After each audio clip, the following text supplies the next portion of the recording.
സ്വാഗതം. കാണാത്തതും കേൾക്കാത്തതും. അണമുറിഞ്ഞു. ഇനി ഈ പ്രവാഹത്തെ തടുക്കാൻ ആർക്കും കഴിയരുത്.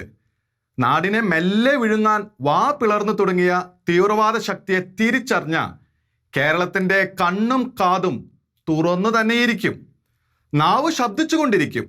അതു തടയാൻ ഒരു തീവ്രവാദ കൂട്ടുകെട്ടിനും ഇപ്പോൾ സാധ്യമല്ല. ആരുടെയും രാഷ്ട്രീയ കൗശലം അതിന് പോന്നതാകില്ല. ഒരു മാധ്യമ ജിഹാദി ബാന്ധവും അതിന് പര്യാപ്തമാകില്ല. അതിനിടയാക്കുന്ന വീഴ്ചയോ അലംഭാവമോ ഒരു കാരണത്താലും ഉണ്ടായിക്കൂടാ. ഉണ്ടായാൽ സമൂഹത്തിന്റെ, പ്രത്യേകിച്ച് ക്രൈസ്തവ സമൂഹത്തിന്റെ വിനാശമാകും ഫലം. മത തീവ്രവാദ മതാധിപത്യ പക്ഷത്തിനെതിരെ കേരളത്തിൽ രൂപപ്പെട്ട ജാഗരൂകത ദൈവനിശ്ചിതമാണ്. സഭാപിതാക്കൾ നടത്തുന്ന ഇടപെടലും ദൈവകൽപ്പിതം. കാരണം കേരളം ദൈവത്തിന്റെ സ്വന്തം നാട് എന്ന മുദ്രാവാക്യത്തിൽ അതെഴുതിയവർ അറിഞ്ഞോ അറിയാതെയോ കടന്നുകൂടിയ പ്രവാചക ധ്വനിയുണ്ട്. കാനാനെ പറ്റി വിശുദ്ധ ഗ്രന്ഥം പറയുന്ന വാക്കുകൾ നോക്കുക. നിയമാവർത്തനം 11-ാം അധ്യായം 11-12 വാക്യങ്ങൾ പറയുന്നു, എന്നാൽ നിങ്ങൾ കൈവശമാക്കാൻ പോകുന്ന ദേശം ധാരാളം മഴ കിട്ടുന്ന കുന്നുകളും താഴ്വരകളും നിറഞ്ഞതാണ്. നിങ്ങളുടെ ദൈവമായ കർത്താവ് സദാ പരിപാലിക്കുന്ന ദേശമാണത്. വർഷത്തിന്റെ ആരംഭം മുതൽ അവസാനം വരെ എപ്പോഴും അവിടുന്ന് അതിനെ കടാക്ഷിച്ചുകൊണ്ടിരിക്കുന്നു. ഈ വാക്യങ്ങളുടെ അർത്ഥം ദൈവത്തിന്റെ സ്വന്തം നാട് എന്നല്ലാതെ മറ്റെന്താണ്? ഈ വാക്കുകൾ അതേപടി ഇണങ്ങുന്ന നാടല്ലേ കേരളവും?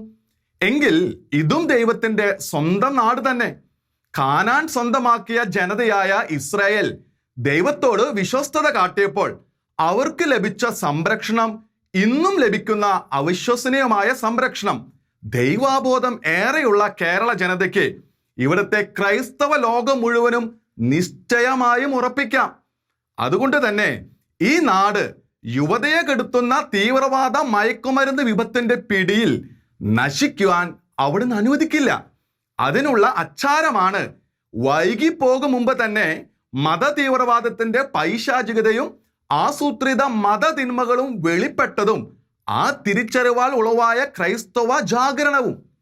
മൂടിപ്പിടിച്ചതും മറച്ചു വെച്ചതുമെല്ലാം പുറത്തു വന്നുകൊണ്ടിരിക്കുന്നു.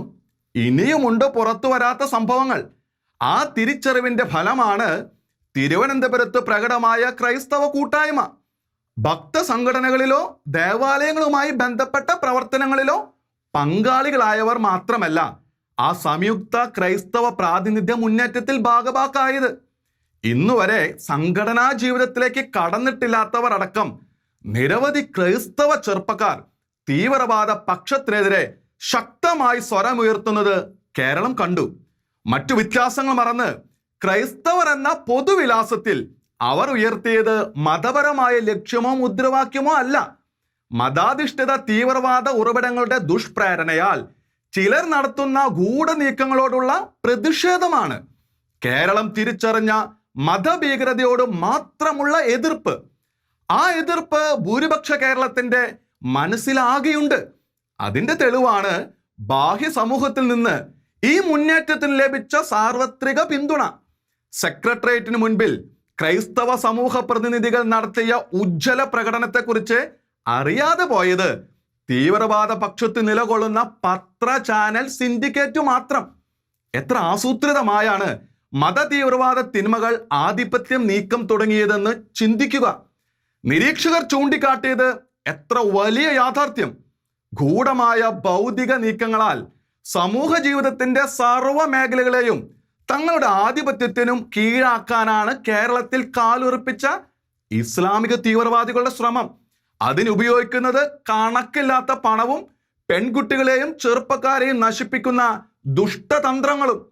ഒരു വശത്ത് ജനസംഖ്യയിൽ സമുദായത്തിനുള്ള മുന്നേറ്റം മതാധിപത്യ ലക്ഷ്യങ്ങൾക്കായി ഉപയോഗിക്കാൻ തക്കം പാർക്കുക, മറുവശത്ത് മാധ്യമങ്ങളെ വിലക്കെടുക്കുക, ഇതര മതസമൂഹങ്ങളിലെ യുവതയെ നിർവീര്യവും നിർജീവവുമാക്കുക, രാഷ്ട്രീയ മേഖലയെ തങ്ങളുടെ ചൊൽപ്പടിയിൽ നിർത്തുക, ആഹാര മേഖല മതാധിപത്യത്തിലാക്കുക, സിനിമ അടങ്ങുന്ന സാംസ്കാരിക ലോകം തങ്ങളുടെ അജണ്ട നടപ്പാക്കാനുള്ള ഉപാധിയാക്കുക എന്നിങ്ങനെയുള്ള ഗൂഢനീക്കങ്ങൾ വെളിപ്പെട്ട് കഴിഞ്ഞു. തിരിച്ചറിഞ്ഞിട്ടില്ലാത്ത ദുഷ്ടപദ്ധതികൾ വേറെയും ഉണ്ടാകാം. ഈ ഉണർവ് കേരളത്തിന് മാത്രമല്ല, രാജ്യത്തിനാകെ തന്നെ കവചമാകും.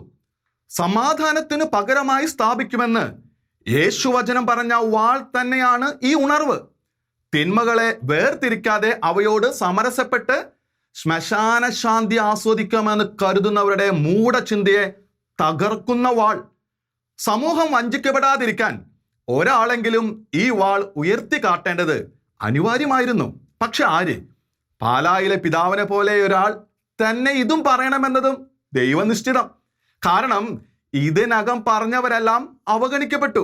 ഭൂരിപക്ഷ സമുദായത്തിലെ നേതാക്കളാണ് പറയുന്നതെങ്കിൽ രണ്ടു വിധത്തിൽ തീവ്രവാദ പക്ഷം അതിന് നേരിടും. ഒന്ന്, വർഗീയതയുടെയും മതസ്പർദ്ധയുടെയും ചെളി എറിഞ്ഞു പിടിപ്പിച്ച് അവരെയും അവരുടെ വാക്കുകളെയും അപ്രസക്തമാക്കി കളയും. അതല്ലെങ്കിൽ കപട വൈകാരികതയോടും കുടില മനസ്സോടും കൂടെ വർഗീയ ലഹളയുടെ അന്തരീക്ഷം സൃഷ്ടിച്ച് എല്ലാം താറുമാറാക്കും. എന്നിട്ട് ബലിയാടുകൾ ചമഞ്ഞ് പ്രീണനക്കാരുടെ സഹതാപവും സഹായവും നേടും. ക്രൈസ്തവർ ആരെങ്കിലും പറഞ്ഞു തുടങ്ങിയാൽ ഏറ്റവും കുറഞ്ഞ അധ്വാനം കൊണ്ട് അപമാനിക്കുകയും ഭീഷണിപ്പെടുത്തുകയും ചെയ്യുന്ന വാക്കുകൾ മാത്രം കൊണ്ട് അവരെ പിന്തിരിപ്പിക്കാൻ കഴിയുമെന്നവർ നിശ്ചയമായി കരുതി. എന്നാൽ പാലാ ബിഷപ്പ് അത് പറഞ്ഞപ്പോൾ തെറ്റിയത് അവരുടെ കണക്കുകൂട്ടൽ. അതോടെ തീവ്രവാദ പക്ഷക്കാർ ഒന്നടങ്കം ഇളകി. കാരണം ആ വാക്കുകളുടെ വരാനിരിക്കുന്ന പ്രഭാവം എത്രയെന്ന് അവർക്ക് കൃത്യമായി അറിയാമായിരുന്നു. ക്രൈസ്തവ സമൂഹത്തെ അല്ല അവർ ഭയന്നത്. ക്രിസ്ത്യാനികൾ ഞങ്ങൾക്ക് ഭീഷണിയല്ല എന്ന് പറഞ്ഞ തീവ്രവാദ പക്ഷ മാധ്യമ പ്രവർത്തകന്റെ വാക്കുകൾ തന്നെയാണ് അതിനു സാക്ഷ്യം. അവർ ഭയന്നത് തങ്ങളുടെ പിന്തുണകളാൽ ബിഷപ്പിനെയും ക്രൈസ്തവ സമൂഹത്തെയും 100 ആവർത്തി റീഇൻഫോഴ്സ്മെന്റ് ചെയ്യാനിടയുണ്ടെന്ന് അവർ അനുമാനിച്ച ഹൈന്ദവ സമൂഹത്തിലെ പ്രതിനിധികളെയാണ്. ആ പ്രതിനിധികൾക്ക് സ്വാധീനമുള്ള ഭരണാധികാര മണ്ഡലത്തെയും അവരുടെ ഇടപെടലും ക്രൈസ്തവരുടെ മുറവിളിയും നിമിത്തം അധികാരത്തിന്റെ ഉപരികേന്ദ്രത്തിൽ നിന്ന് തങ്ങൾക്കെതിരെ ഉത്തരവിട്ടേക്കാവുന്ന അന്വേഷണങ്ങളെ അവർ ഭയക്കുന്നു. നിയമവിരുദ്ധമായ ഇടപാടുകളിൽ ഏർപ്പെട്ടിരിക്കുന്ന തീവ്രവാദ ബന്ധമുള്ള മതാനുയായികളെല്ലാം അത് ഭയക്കുന്നു. അത്തരം അന്വേഷണ സാധ്യതകളെ ഭ്രൂണഹത്യ ചെയ്യാൻ വേണ്ടിയാണ് നാടും വിശ്വാസി സമൂഹം നേരിടുന്ന വിപത്തിനെ കപട മതേതരത്വത്തിന്റെ പേരിൽ മൂടിവെക്കാൻ ക്രൈസ്തവരുടെ മേൽ സമ്മർദ്ദമേറ്റുന്നത്. പക്ഷേ അതിന് ദൈവം അനുവദിച്ചില്ല. വിനാശത്തിന്റെ പ്രളയജലം അത്രത്തോളം മൂടുന്നതിന് മുമ്പേ മതനീരാളിയുടെ നിഗൂഢകരങ്ങൾക്കെതിരെ നാടുണർത്തുന്ന മുന്നറിയിപ്പ് ഉയർന്നത് യാദൃശ്ചികമല്ല, സ്വാഭാവികവുമല്ല. കാരണം തീവ്രവാദികൾ ലക്ഷ്യമിടുന്ന മതാധിപത്യം കേരളത്തിൽ സംഭവിക്കാൻ ദൈവം സമ്മതിക്കില്ല. അതിനു തന്നെയാണ് സമൂഹത്തെ ഉണർത്താൻ കഴിയുന്ന നാവിലൂടെ തന്നെ അവിടുന്ന് സത്യങ്ങൾ വെളിപ്പെടുത്തിയത്. പ്രണയത്തിന്റെയും മയക്കുമരുന്നിന്റെയും ഒക്കെ വേഷത്തിൽ വരുന്ന മത തീവ്രവാദത്തിനെതിരെ, സമൂഹത്തിന്റെ നട്ടലായ യുവതയെ ലക്ഷ്യം വെച്ച മതദുഷ്ടതയുടെ ആയുധങ്ങൾക്കെതിരെ ക്രൈസ്തവ സഭാപിതാവിന്റെ വാക്കുകൾ മേഘഗർജനമാക്കി മാറ്റിയത് മേഘങ്ങൾക്കു മേലെ വസിക്കുന്നവൻ തന്നെ. ആ ദുന്ദുബി അടങ്ങിപ്പോകാതെ സമൂഹ മനസാക്ഷിയെ പ്രകമ്പനം കൊള്ളിക്കാൻ ക്രൈസ്തവ സമൂഹത്തിന് ജാഗ്രത വേണം. അതില്ലാതെ പോയാൽ ചെയ്തതെല്ലാം പാഴാകും, നേടിയതെല്ലാം നഷ്ടവും. അത് ആദ്യത്തേതിനേക്കാൾ വലിയ ദുരന്തവുമാകാം.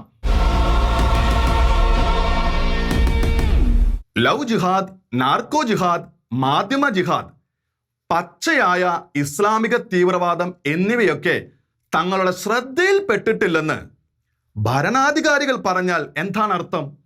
സൂര്യൻ തങ്ങളുടെ കണ്ണിൽ പെട്ടിട്ടില്ല എന്ന് പറയുന്നത് പോലെ മാത്രമേ ഉള്ളൂ അത്.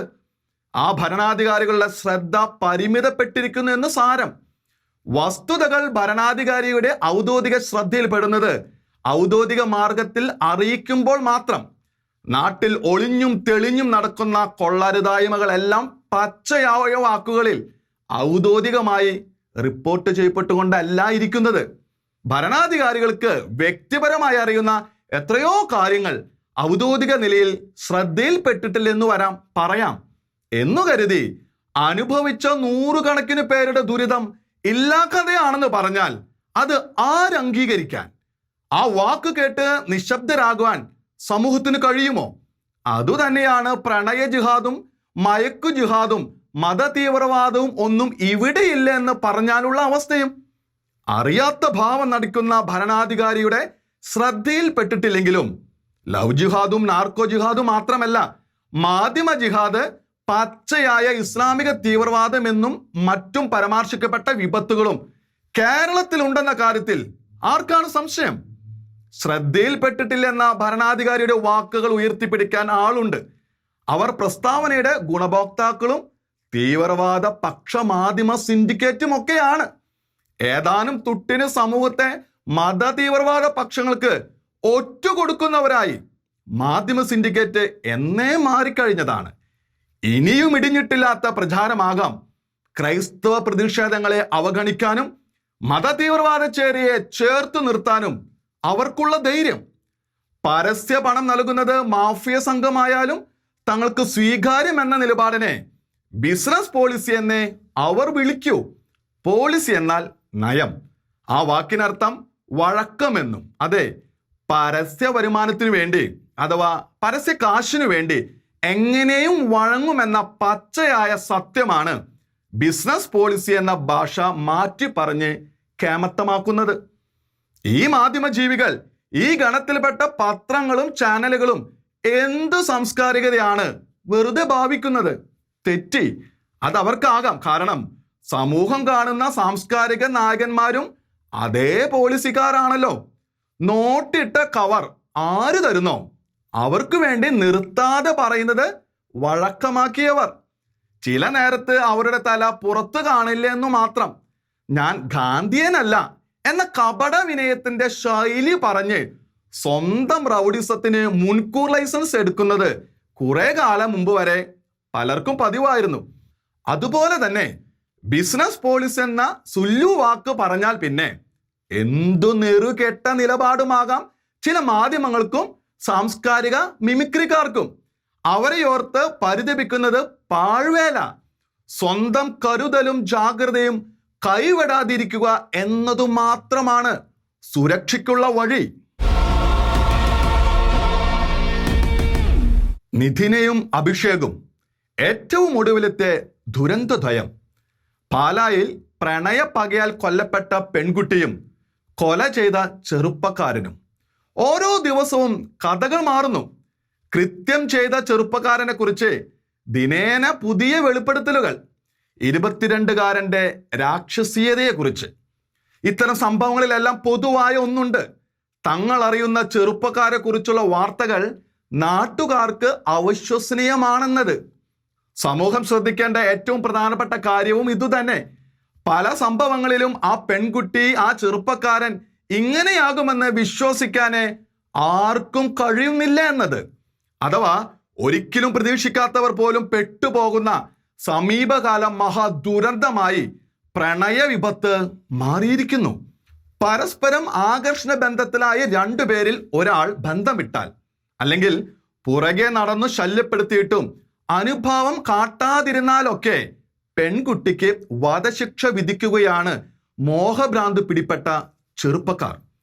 എന്തുകൊണ്ടാണിങ്ങനെ? ആരാണ് ഇതിന് ഉത്തരവാദി? പാലായിലെ സംഭവത്തിൽ കട്ടർ ബ്ലേഡ് കൊണ്ട് ഒരിക്കലും ജീവൻ രക്ഷപ്പെടാത്ത വിധം ഒരു ഇളം പെൺകുട്ടിയുടെ കഴുത്ത് പാടെ മുറിച്ച പൈശാചികതയ്ക്ക് ആ ചെറുപ്പക്കാരനെ വാ തോരാതെ സമൂഹത്തിന് പഴിക്കാം.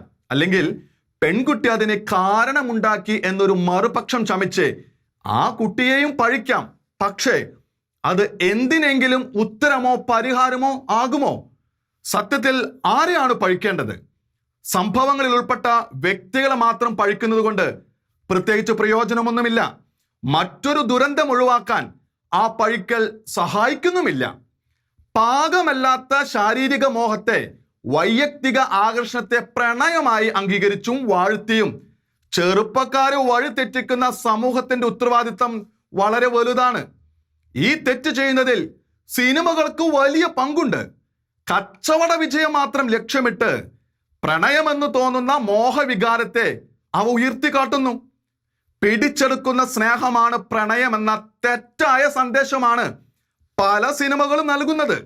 അതുപോലെ പെൺകുട്ടിയോട് കണക്കു തീർക്കേണ്ടത് അവളെ ശാരീരികമായി ആക്രമിച്ചുകൊണ്ട് തന്നെയാകണമെന്ന കിരാത പാഠവും സിനിമകൾ തന്നെ നൽകുന്നു. സ്നേഹം ഭ്രാന്തല്ലെന്നും ഭ്രാന്തിന് സ്നേഹമാകാൻ കഴിയില്ലെന്നും പറയുന്ന ചലച്ചിത്രവാക്യങ്ങളല്ല അവരെ സ്വാധീനിക്കുന്നത്. മറിച്ച് നീ മോഹിച്ച പെണ്ണ് നിന്റേതാണ്, അവളെ ആർക്കും വിട്ടുകൊടുക്കരുത് എന്ന തട്ടിയെടുക്കൽ ഡയലോഗുകളാണ് അവരെ എളുപ്പം പിടികൂടുന്നത്. ഇഷ്ടമില്ലാത്തവരുടെ പുറകെ ശല്യമായി നടന്നാൽ അവർ സ്വന്തമാകുമെന്ന സന്ദേശവും ഇത്തരം സിനിമകൾ നൽകുന്നു. സിനിമകൾക്ക് മാത്രമല്ല ഉത്തരവാദിത്തം, തങ്ങൾ പരിഷ്കാരികളാണെന്ന ഭാവം നിമിത്തം കുട്ടികളുടെ സൗഹൃദങ്ങളെല്ലാം ശരിവെക്കുകയോ പ്രോത്സാഹിപ്പിക്കുകയോ പോലുമോ ചെയ്യുന്ന മാതാപിതാക്കളുണ്ട്. മക്കളുടെ ആത്മാക്കളെ പണയം വെക്കുന്ന ദുരന്തമാണെന്നത് അവർ അറിയുന്നില്ല. ഇതുവരെ കണ്ട സംഭവങ്ങൾ കണക്കിലെടുക്കുമ്പോൾ പൊതുവെ ഒരു നിഗമനത്തിലെത്താം, ഇരകളാക്കപ്പെടുന്നത് മിക്കവാറും പെൺകുട്ടികൾ തന്നെയാണ്. അതിനാൽ പെൺകുട്ടികൾ വലിയ ജാഗ്രത പാലിച്ചാൽ ദുരന്തങ്ങൾ പരമാവധി ഒഴിവാക്കാൻ കഴിഞ്ഞേക്കാം. പെൺകുട്ടികൾ കരുതൽ കാട്ടണമെന്ന് പറഞ്ഞാൽ സ്ത്രീ സ്വാതന്ത്ര്യവാദികൾ എവിടെയും തലപൊക്കും. പെൺകുട്ടികളെ മാത്രം കുറ്റക്കാരെന്ന് ആക്ഷേപിച്ചു എന്ന് തുടങ്ങിയ വിമർശനങ്ങളാകും തുടർന്നവർ ഉയർത്തുക. എന്നാൽ കുഴപ്പമുണ്ടാക്കുന്നത് മനോഭാഗമെത്താത്ത യുവാക്കളാണെന്നിരിക്കെ അത്തരക്കാർ അപകടകാരികളാകാൻ നിരവധി സാധ്യതകളുണ്ടെന്നിരിക്കെ പെൺകുട്ടികളുടെ കരുതലിനെ നിശ്ചയമായും തങ്ങളെ തന്നെ പരമാവധി സുരക്ഷിതരാക്കാൻ കഴിയും. അവരാ പാഠം അംഗീകരിക്കുകയും പാലിക്കുകയും ചെയ്യണം. പെൺകുട്ടികൾ എന്താണ് അറിയേണ്ടത്, എന്താണ് ചെയ്യേണ്ടത്? അപക്വപ്രായത്തിലെ ഇഷ്ടവും ആകർഷണവും യഥാർത്ഥ സ്നേഹമല്ല എന്ന വസ്തുത അവർ നിർബന്ധമായും ഉൾക്കൊള്ളണം. അപാകപ്രായം എന്നത് കൗമാരപ്രായം മാത്രമല്ല, 20 കഴിഞ്ഞവരുടെ പ്രണയ പകയും ക്രൂരതകളുമാണ് കേരളത്തിൽ നിരവധി പെൺകുട്ടികളുടെ ജീവനെടുത്തത്. പ്രണയത്തിലെ നിരാശയും അസൂയയും മാരക വികാരങ്ങളായി ആനപ്പകയെ തോൽപ്പിക്കുന്ന പകയായും വിദ്വേഷമായും മാറുമെന്ന് പെൺകുട്ടികൾ സദാ ഓർമ്മിക്കണം. പ്രണയം നിരസിക്കപ്പെടുന്നവരും പ്രണയവഞ്ചനയ്ക്ക് ഇരയാകുന്നവരും പെൺകുഞ്ഞുങ്ങളുടെ ഘോരാന്തകന്മാരായി മാറുന്നതാണിപ്പോൾ നാടിന് നടക്കുന്ന കാഴ്ച. പ്രണയ പങ്കാളി തന്നെ തള്ളി പറയുകയും മറ്റൊരാളെ സ്വീകരിക്കുകയും ചെയ്യുന്നു എന്ന തോന്നൽ സൃഷ്ടിക്കുന്ന അസൂയയ്ക്ക് അതിരില്ല. മോഹിച്ചയാൾ തനിക്ക് പകരം മറ്റൊരാളെ സ്നേഹിക്കുന്നതോ ആ വ്യക്തിക്കൊപ്പം ജീവിക്കുന്നതോ സമ്മതിച്ചു കൊടുക്കാൻ കഴിയാത്തത്ര വലുതാണ് തിരസ്കരിക്കപ്പെടുന്നവരുടെ അസൂയവും നഷ്ടബോധവും നൈരാശ്യവും. അത് സൃഷ്ടിക്കുന്ന കൊടും പക എത്ര വലിയ പൈശാചികതയ്ക്കും പ്രേരണയാകാം. മനസ്സിലാക്കേണ്ടുന്ന ഒരു കാര്യം ഇതാണ്, പ്രണയം എന്നത് യഥാർത്ഥ സ്നേഹമല്ലാത്തത് കൊണ്ടാണ് ഇത് സംഭവിക്കുന്നത്. വിവാഹ ജീവിതം ആലോചിക്കാൻ പ്രായമാകുന്നതിന് മുമ്പുള്ള ഈ സ്നേഹപ്രകടനം അഥവാ പ്രണയം യഥാർത്ഥ സ്നേഹമല്ലെന്ന് പെൺകുട്ടികൾ നിശ്ചയമായും ഓർമ്മയിൽ വെക്കണം. ആൺകുട്ടിയുടെ മാത്രമല്ല തങ്ങളുടെയും ഇത്തരം ഇഷ്ടങ്ങൾ യഥാർത്ഥ സ്നേഹമല്ലെന്ന് അവർക്ക് സ്വന്തം അന്തരംഗം പരിശോധിച്ചാൽ മനസ്സിലാകും.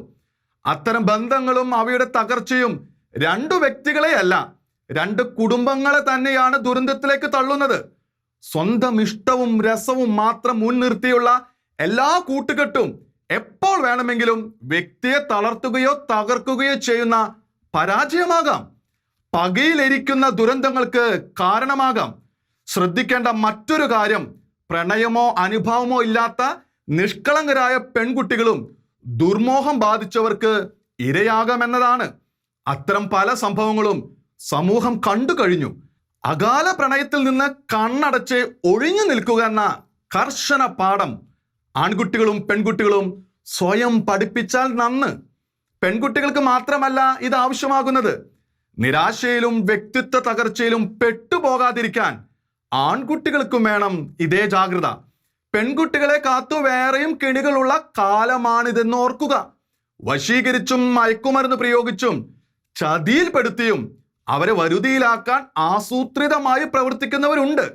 ജാഗ്രത അവിടെയും അവരെ രക്ഷിക്കും. പ്രണയത്തിലേക്ക് കാൽ വെക്കാൻ പ്രലോഭനം തോന്നുന്ന നിമിഷം അവർ പ്രണയ ദുരന്തങ്ങളെക്കുറിച്ച് പലവട്ടം ചിന്തിച്ചെങ്കിൽ കാലെടുത്തു വെക്കും മുമ്പ് അവർ പലവട്ടം ആലോചിക്കട്ടെ, പ്രാർത്ഥിക്കട്ടെ. പ്രണയക്കെണിയെക്കുറിച്ചുള്ള ജാഗ്രത അവരെ ശരിയായ തീരുമാനത്തിൽ എത്തിക്കട്ടെ. ഒരു കാര്യം അവർ മറന്നു പോകരുത്, ആൺപെൺ സൗഹൃദങ്ങൾ സർവദാ സുരക്ഷിതമല്ല. ചതിയും കെണിയും എവിടെ നിന്നും വരാം. പാകമാകാത്ത മനസ്സിന്റെ പ്രണയബന്ധം പിന്നീട് മുറിഞ്ഞാൽ അത് പ്രണയവഞ്ചനയായി മാത്രമേ കണക്കാക്കപ്പെടൂ. അത് മാരകമായ പ്രണയപ്പകയ്ക്ക് കാരണമാകാം. പ്രണയാതുരത ബാധിച്ചവരെ പരിഹസിക്കാനോ പ്രകോപിപ്പിക്കാനോ ശ്രമിക്കരുത്. ദൈവത്തെ ആശ്രയിച്ച് ഒഴിഞ്ഞു മാറുക. ആവശ്യമെങ്കിൽ തുടക്കത്തിൽ തന്നെ മുതിർന്നവരുടെ സഹായം തേടുക. പ്രണയഭ്രാന്തും പ്രണയക്കെണിയും എത്രയും മാരകമാണെന്ന ബോധ്യം സദാ പെൺകുട്ടികൾക്കുണ്ടാകട്ടെ. മുൻ മന്ത്രി കെ ബാബു നിയമസഭയിൽ പറഞ്ഞ അപാക വചനങ്ങൾ ഓർത്ത് കഷ്ടമെന്നേ പറയാൻ തോന്നുന്നുള്ളൂ. അദ്ദേഹത്തെ കുറിച്ചല്ല, കോൺഗ്രസിനെ കുറിച്ച്.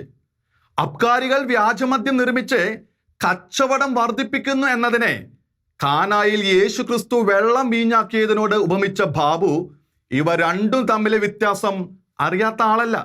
അദ്ദേഹത്തിന്റെ ലക്ഷ്യം കോൺഗ്രസിലെ ഇതര നേതാക്കളെ പോലെ മറ്റു ചിലരെ സന്തോഷിപ്പിക്കുക തന്നെ. ബാബു എത്ര ആക്ഷേപിച്ചാലും യേശു ക്രിസ്തുവിനെ അത് സ്പർശിക്കില്ല. പക്ഷേ ക്രൈസ്തവർക്കിപ്പോൾ ഇത്തരം ഉത്തരവാദിത്തമില്ലാത്ത വാക്കുകൾ തമാശയായി തോന്നാത്ത കാലമാണ്. കാരണം ബാബു കയറിയിരിക്കുന്നത് ക്രൈസ്തവരെ ആക്ഷേപിച്ചു പോലും മറ്റു ചിലരെ സന്തോഷിപ്പിക്കുന്ന കോൺഗ്രസ് അടിമത്തത്തിന്റെ വണ്ടിയിലാണ്. യേശു ക്രിസ്തു മദ്യപാനം പ്രോത്സാഹിപ്പിച്ചു എന്ന് പറയാനാണോ അതോ വ്യാജമദ്യം നിർമ്മിച്ചെന്ന് വരുത്താനാണോ ബാബു ഉദ്ദേശിച്ചത്? അത് കേട്ട് അദ്ദേഹം സന്തോഷിപ്പിക്കാൻ ഉദ്ദേശിച്ചവർ ചിരിക്കട്ടെ. പക്ഷേ സ്വയം അധപതിക്കാൻ തീരുമാനിച്ച നേതാവിനോട് സഹതപിക്കുക തന്നെ. എത്ര കഷ്ടം കോൺഗ്രസിന്റെ അവസ്ഥ! ഒരറ്റം വലിച്ചാൽ മറ്റേ അറ്റം വിട്ടുപോകുന്ന റബ്ബർ നാട പോലെ ഇത്തരം നേതാക്കൾ നയിക്കുന്ന ആ കക്ഷിയെ ആര് ദുരിതത്തിൽ നിന്ന് രക്ഷിക്കും? കാണാത്തതും കേൾക്കാത്തതും അടുത്ത ആഴ്ച ഇതേ സമയം.